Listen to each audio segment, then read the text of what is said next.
Olá, graça e paz da parte de nosso Senhor e Salvador Jesus Cristo. Amém? Você que nos assiste e nos acompanha, seja bem-vindo. Você está no canal Beit Sefer, Escola Bíblica à Distância. O que vem à sua mente quando você ouve falar de Páscoa? Nesta reflexão, quero convidar você e a sua família a deixar de lado o apelo que a mídia veicula e massifica através dos meios de comunicação. Pois a mensagem que eles transmitem, de certa forma, não tem nenhuma relação com as origens da verdadeira Páscoa e apontam para um esvaziamento do seu verdadeiro significado.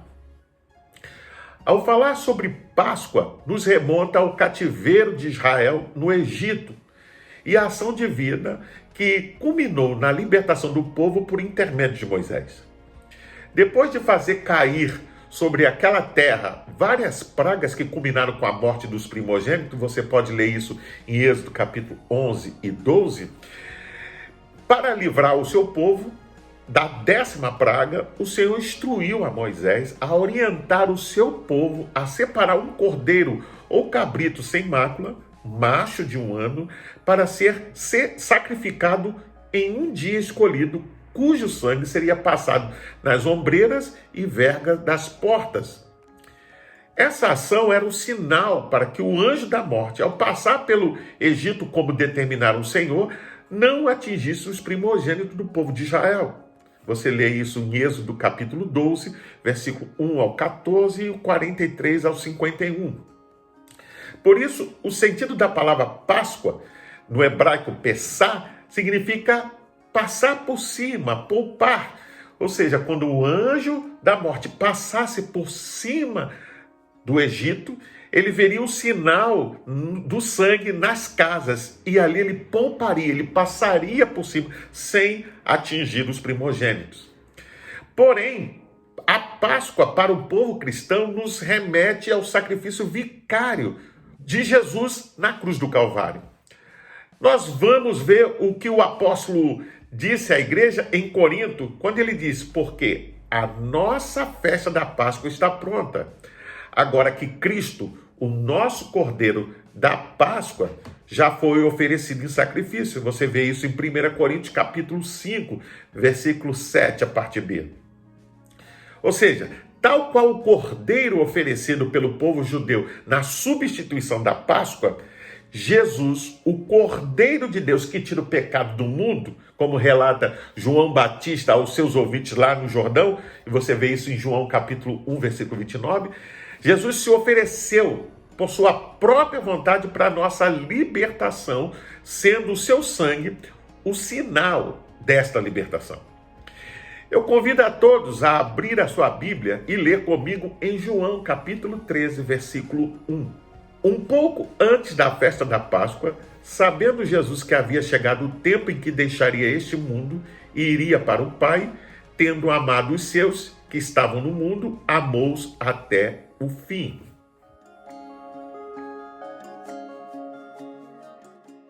Pois bem, o significado da Páscoa é muito maior do que sacrifício de animais. Trata-se principalmente do sacrifício de Jesus. Para nós, os cristãos, a Páscoa é sobre redenção, perdão, purificação de pecados, justificação e completa libertação de qualquer jugo, diga-se de passagem, mais pesado do que aquele que os judeus experimentaram no cativeiro. É falar de amor. Houve 2 coisas que conduziram Jesus até a última hora e tornaram possível a nossa redenção. Em primeiro lugar, foi por causa da sua profunda consciência do seu relacionamento com o Pai. Olha, Jesus sabia que havia chegado o tempo em que ele deixaria esse mundo e iria para o Pai. Ele também sabia que o Pai tinha depositado em suas mãos todas as coisas e que havia saído de Deus e que ele voltaria para o Pai. Você vê isso no verso 3. Ele estava consciente da sua missão e do seu destino divino. E em segundo lugar, diz o texto que Jesus amou até o fim. Embora o amor de Deus pelo mundo é demonstrado pelo fato dele ter enviado o seu filho, como está lá em João 3,16, é o amor do filho por nós o que fez através do seu sacrifício de amor que tornou isto realidade. Agora pense comigo, que tipo de amor é esse que demonstra tal ação, leva a tal ação? MacGregor traduz dizendo o seguinte: ele foi até os limites máximos do amor. E Hoskins apresenta dizendo que ele amou completa e finalmente até o final, até a morte. Páscoa, então, é mais que um sacrifício, pois Cristo tem uma relação com o Pai.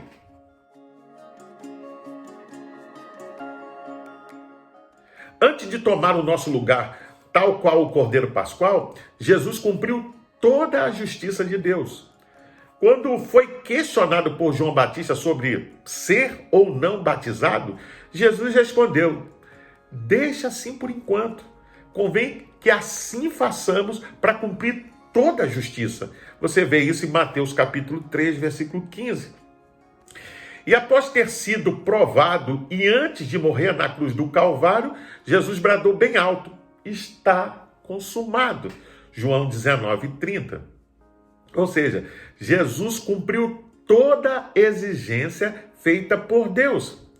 Lembra-se, quando Deus orienta Moisés a cumprir os detalhes daquela cerimônia, era obrigado a cumprir toda a exigência para que quando o anjo da morte passasse pelo Egito, não afetasse os primogênitos.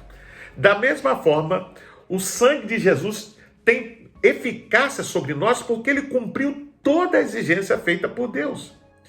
Nós devemos ter em mente que quando Jesus clamou: meu Deus, por que me abandonaste? Em Mateus 26, 46, Jesus não estava questionando a Deus.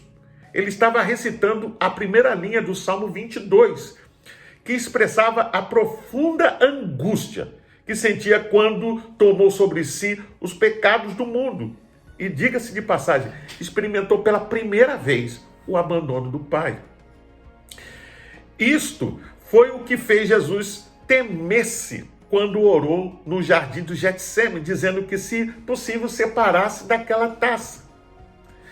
É importante destacar que não era a agonia física, o sofrimento no qual ele iria passar, que ele ia experimentar algo horrível, mas foi saber, mesmo que por um breve momento, perderia a comunhão com Deus Pai, que lhe mais trazia dor.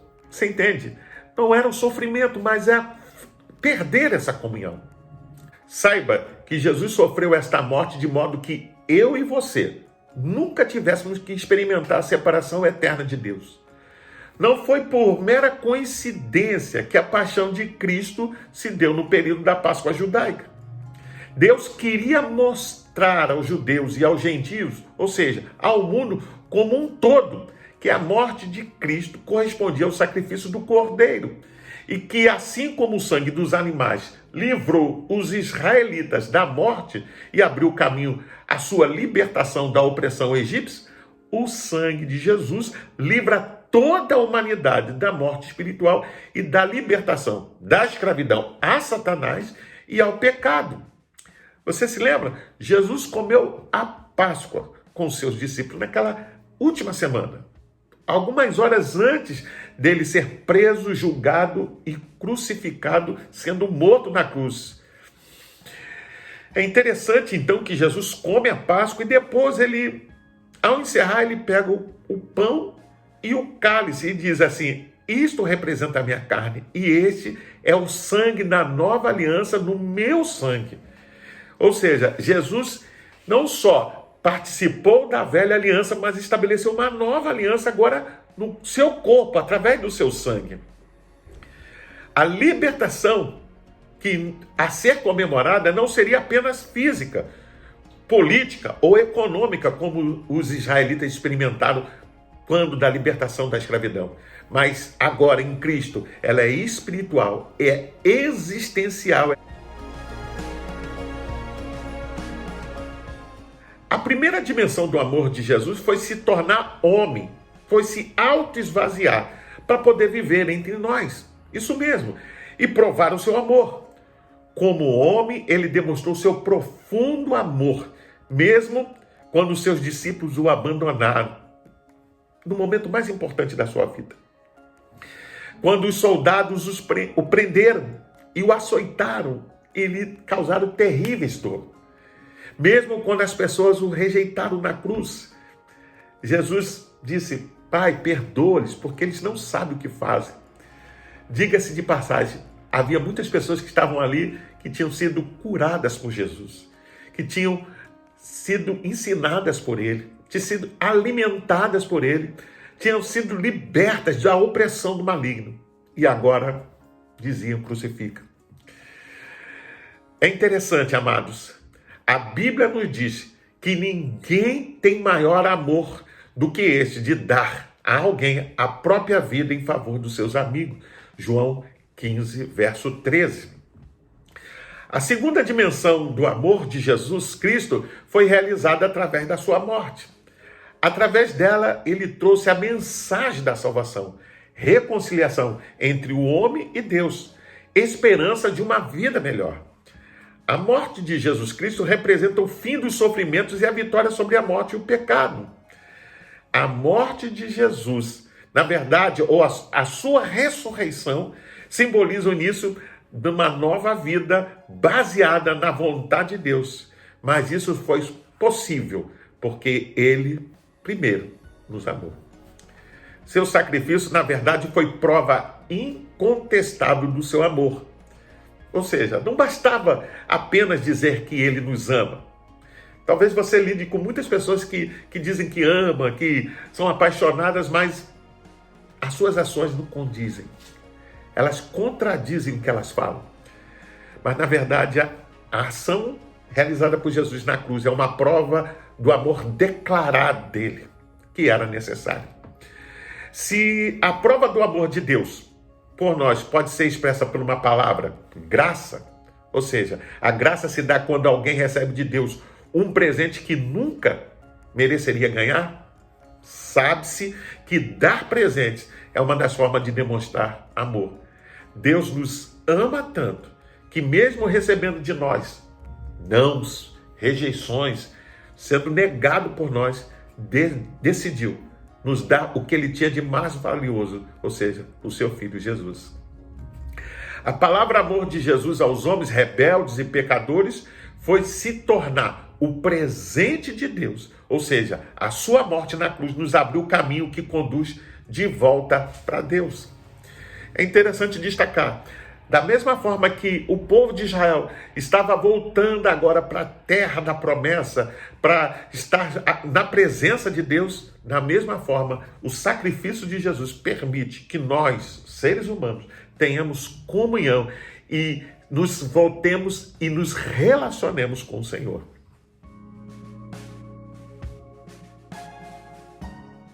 Como disse no início desta reflexão, o significado e a importância da Páscoa, tanto para os judeus quanto para nós, é muito mais do que um sacrifício.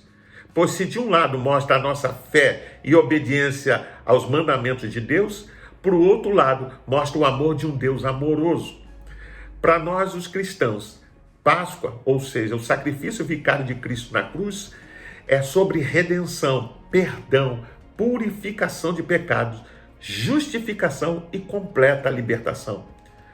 Ao falarmos sobre o amor sacrificial, a morte de Jesus em favor do mundo, veja, é falar da maior expressão de amor já realizada.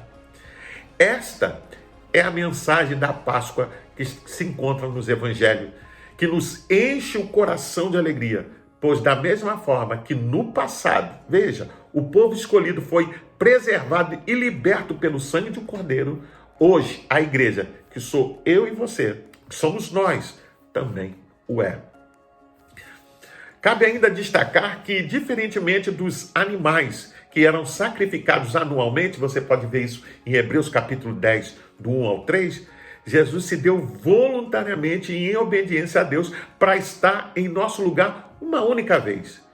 Hebreus 10, 10 diz assim: e porque Jesus Cristo fez o que Deus quis, nós somos purificados do pecado pela oferta que ele fez.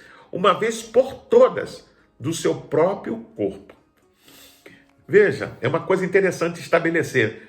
Jesus fez um único sacrifício. Os animais precisavam ser sacrificados anualmente. Infelizmente, até hoje, os judeus assim o fazem, porque não creram que Jesus era o Messias.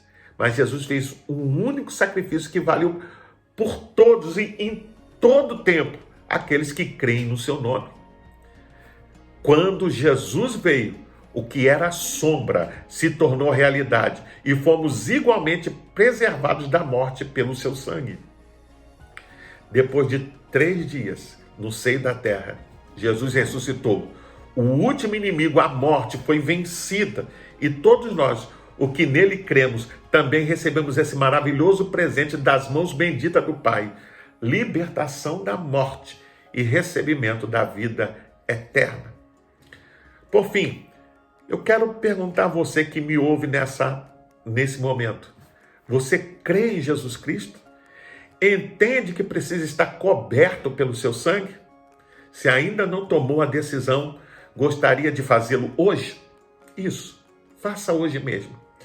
Porém, se você crê em Jesus e está coberto pelo seu sangue, celebre esta Páscoa, a sua libertação da morte e da escravidão. Pois bem, eu sou o pastor Carlos Guerra e você está no canal Beit Sefer, Escola Bíblica à Distância. Para se inscrever, é rápido, é fácil, basta clicar aqui embaixo, deixe um like, faça um comentário, emita a sua opinião. E não esqueça de acionar os sininhos para receber as futuras notificações. Não esqueça também de compartilhar com seus contatos nas suas redes sociais, para que mais e mais pessoas sejam alcançadas por essa palavra. Vem conosco, fique na paz. Deus te abençoe.